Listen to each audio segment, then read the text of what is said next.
Hello everyone. आपकी online classes start हो गई थी, जिसके लिए अभी हमने किसी भी क्लास की काफ़ी सारे वीडियो आपको उपलब्ध करा चुके हैं हमारे यूट्यूब चैनल पर, जिसका नाम है फन हेडसॉट विथ डोरी। तो आज आपको लेके चलते हैं क्लास 8th, चैप्टर नंबर है 17 1 से लेकर 16 पार्ट तक का आपका पूरा सिलेबस स्कूल में करवा दिया गया था। पार्ट 17 से आज हम देखते हैं, पढ़ते हैं क्वेश्चन। इस पार्ट को आप अच्छे से पढ़ लेंगे। हिंदी का पार्ट है, हिंदी विषय पार्ट 17। इसके शब्दार्थ आपको पीछे से मिल जाएंगे, तो जो आप नोट कर सकते हैं। चलिए सबसे पहले क्वेश्चन का अर्थ समझाते हुए हम आपको पढ़ते हैं। पहला क्वेश्चन है, वसीयतनामे का अर्थ समझाइए। तो इस वसीयतनामा क्या होता है? वसीयतनामा कहना है कि जब किसी व्यक्ति जो अपनी मृत्युशैया पर होता है और उसको लगता है कि उसकी मृत्यु होने वाली है, तो उस समय अपनी जायदाद का बंटवारा करके कागज़ पर लिख जाते हैं, तो उसे कहते हैं वसीयतनामा। तो इसके अर्थ के साथ लिखेंगे कि संपत्ति के बंटवारे का एक लिखित दस्तावेज वसीयत कहलाता है। पहला क्वेश्चन आपका कंप्लीट हुआ। सेकंड क्वेश्चन है, गांव का वयोवृद्ध व्यक्ति किस विशिष्ट कार्य के लिए प्रसिद्ध था? तो इस क्वेश्चन का आंसर लिखेंगे आपके फ्रंट पेज पर किताब के। तो लिखेंगे, गांव का वयोवृद्ध व्यक्ति बुद्धिमान, दूरदर्शी व अत्यंत न्यायप्रिय था। वह बड़े से बड़े झगड़ों का निपटारा आसानी से कर देता था और बड़ी ही निष्पक्षता व बुद्धिमानी के साथ दोनों पक्षों को संतुष्ट होकर वापस भेज देता था तथा एक न्यायप्रिय पंच के रूप में वह चारों ओर प्रसिद्ध हो गया था। यह आपका प्रश्न नंबर 2 का उत्तर हो गया है। इसके बाद आता है क्वेश्चन नंबर 3, वसीयतनामे में जायदाद कितने पुत्रों को बांटने का संकेत था? तो इसका आंसर है, वसीयतनामे में जायदाद को 3 पुत्रों में बांटने का संकेत था तथा उसमें यह भी लिखा था कि जो व्यक्ति इस समस्या का हल करेगा उसके साथ उनकी बहन का विवाह कर दिया जाएगा। अगला है चौथा क्वेश्चन, बंटवारे का अंतिम निर्णय किसने किया? तो बंटवारे का अंतिम निर्णय महाराज द्वारा किया गया था। चौथा क्वेश्चन हो गया। 5वां है, राजा के प्रथम 2 महलों में जो 2 लोग मिले वे कौन थे? राजा के प्रथम महल में एक 16-17 वर्षीय एक लड़का मिला जो राजा का भाई था तथा दूसरे महल में एक 18-19 वर्षीय एक रूपवती कन्या मिली जो राजा की बहन थी। पंचों को किस बात की शंका थी? 6वां क्वेश्चन है आपका। तो इस क्वेश्चन का आपका आंसर होगा, पंचों को इस बात की शंका थी कि इन चारों पुत्रों में से अवश्य ही वृद्ध के केवल 3 ही पुत्र होंगे। ठीक है ना? आपका 6वें क्वेश्चन का अगला है, वसीयतनामे में क्या लिखा था? तो इसका आंसर लिखेंगे आप, वसीयतनामे में लिखा था कि उसकी जायदाद के 3 हिस्से कर दिए जाएं जो उनके 3 बेटों में बांट दिए जाएं और एक बेटे को हिस्सा नहीं दिया जाए, और जो भी व्यक्ति इस बात का निपटारा करेगा उस व्यक्ति के साथ इन चारों की बहन का उस व्यक्ति के साथ विवाह कर दिया जाए। आपके संक्षेप के सारे क्वेश्चन समाप्त हो गए हैं। अब आते हैं आपके विस्तार। पहला है, झगड़े का क्या कारण था? तो इसका क्वेश्चन लिखेंगे आप, झगड़े का क्या कारण था? तो इसका आंसर लिखेंगे, आंसर में आप लिखेंगे, वृद्ध व्यक्ति की मृत्यु के पश्चात चारों भाई आपस में जायदाद को लेकर झगड़ने लगे, क्योंकि वसीयतनामे में जायदाद के केवल 3 हिस्सेदार बताए गए। अगर उन चारों भाइयों में से कोई एक भाई अपना हिस्सा छोड़ देता तो न्याय स्वतः ही हो जाता, परंतु कोई भी अपना हक छोड़ने के लिए तैयार नहीं था। उन दोनों में झगड़े का एक ही कारण था कि बुद्धिमान पिता ने इस तरह की वसीयत क्यों लिखी। अवश्य ही इसमें कोई अन्य रहस्य होगा। फर्स्ट क्वेश्चन आपका कंप्लीट हुआ। विस्तार का सेकंड क्वेश्चन है, गांव वालों को वसीयत के बारे में जानकर आश्चर्य क्यों हुआ?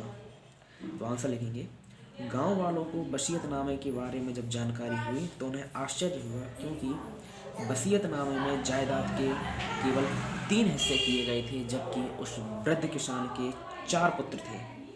गांव वाले सोचने लगे कि इतना बुद्धिमान किसान ऐसी वसीयत क्यों लिखेगा, अवश्य ही इसमें कोई ना कोई बात होगी। अतः गांव वासियों ने विवाद को बहुत ही कठिन समझा। इस कारण गांव वालों को वसीयत जानकर आश्चर्य हुआ। अगला क्वेश्चन आता है आपका, गांव के वृद्ध व्यक्ति ने राजा से कौन सी 2 बातें पूछी? तो आंसर लिखेंगे आप, गांव के वृद्ध व्यक्ति ने राजा से निम्न 2 बातें पूछी।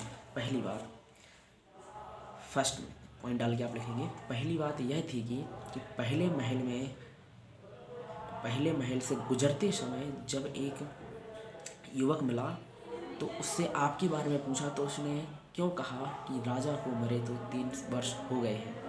सेकंड पॉइंट, दूसरी बात यह थी कि दूसरे महल से गुजरते हुए जो एक अत्यंत रूपवती कन्या मिली, उससे जब आपके बारे में पूछा गया तो उसने कहा कि महाराज तो अंधे हो गए।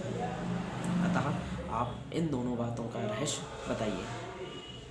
चौथा क्वेश्चन है, राजा ने तीनों भाइयों को अलग अलग ले जाकर क्या कहा? तो इसका आंसर लिखेंगे आप, राजा तीनों भाइयों को अलग अलग कमरों में ले गए तथा उन्होंने प्रत्येक भाई के हाथ में तलवार थमाते हुए कहा कि आपके तीनों भाई निहत्थे हैं, आपके पास तलवार है और बुद्धिमान व्यक्ति वही है जो अवसर का लाभ उठाए। अतः तुम इस तलवार को ले जाकर अपने तीनों भाइयों की हत्या कर दो, तब मैं तुम्हें जायदाद का हकदार बना दूंगा। परंतु तीनों भाई अपना अपना हिस्सा छोड़ने के लिए तैयार हो गए तो और उन्होंने राजा को उनकी तलवार वापस कर दी। क्या तीनों भाई राजा के प्रस्ताव से सहमत थे? तो आंसर लिखेंगे आप, तीनों भाई राजा के प्रस्ताव से सहमत नहीं थे। वे जायदाद के लालच में अपने भाइयों की हत्या करना नहीं चाहते थे। वे सभी अपनी अपनी जायदाद को छोड़ने के लिए तैयार हो गए थे। अतः वे अपने भाइयों को जीवन में खुश देखना चाहते थे, अर्थात उन्होंने स्वयं अपनी जायदाद छोड़ने का फैसला कर लिया था। अगला क्वेश्चन है, चौथा भाई राजा के द्वारा किए गए प्रस्ताव से क्या सोचकर सहमत हो गया? महाराज, आंसर लिखेंगे आप, महाराज जब चौथे भाई को एकांत कमरे में ले गए और उनसे तलवार थमाते हुए कहा कि तीनों भाइयों का अपना कत्ल कर दें, तब चौथा भाई कत्ल करने के लिए तैयार हो गया, क्योंकि उसने सोच लिया था ऐसा अवसर है जो उसे हाथ लगा है उसके लिए बहुत ही शुभ है। Full stop. वह शीघ्र ही इससे धनवान हो जाएगा और अपने भाइयों का कत्ल करके पूरी जायदाद उसको मिल जाएगी। फुल स्टॉप लगा देंगे आप इसके बाद। और इसमें लिखा है, इसके अतिरिक्त राजा की अत्यंत रूपवती सुंदर बहन के साथ उसका विवाह भी हो जाएगा। इस तरह के विचारों को सोचकर चौथा भाई राजा के दिए गए प्रस्ताव से सहमत हो गया। अगला क्वेश्चन है आपका, राजा ने समस्या का निदान कैसे किया? तो लिखेंगे आप, धनवान होने तथा महाराजा की सुंदर बहन के साथ विवाह होने के रंगीन सपने देखते हुए चौथे भाई को महाराजा ने जेल में डाल दिया। महाराज बाहर निकल गए। उन्होंने अपने साथियों को पूरी बात बतलाई, उन्हें समझा दिया। सभी लोग उसके निर्णय से बहुत प्रसन्न हो गए। वे सभी सोचने लगे कि छोटा भाई अपने पिता को इसी तरह कष्ट देता होगा, इसलिए उस बुद्धिमान पिता ने अपनी जायदाद के मात्र 3 हिस्से किए थे। तीनों भाइयों ने अपनी अपनी जायदाद प्राप्त कर ली और समस्या का निदान बड़ी चतुराई के साथ हो गया। क्वेश्चन आपके हो गए। लास्ट इसमें एक विकल्प दिया गया है, क्वेश्चन नंबर 4, सही विकल्प चिन्हित कीजिए। तो वसीयतनामे के विषय में जानकर पंचों को शक था, तो इसमें से आप तीसरा टिक करेंगे। तीनों बेटे असली हैं और एक बेटा उसका नहीं है। इस तरीके से आपका चैप्टर 17 है, पाठ 17 समाप्त होता है। अच्छे से आप इसको नोट कर लीजिए। धन्यवाद। अब आपसे मिलेंगे 18 पाठ के साथ साथ। नमस्कार। पढ़ते रहिए अच्छे से। ओके।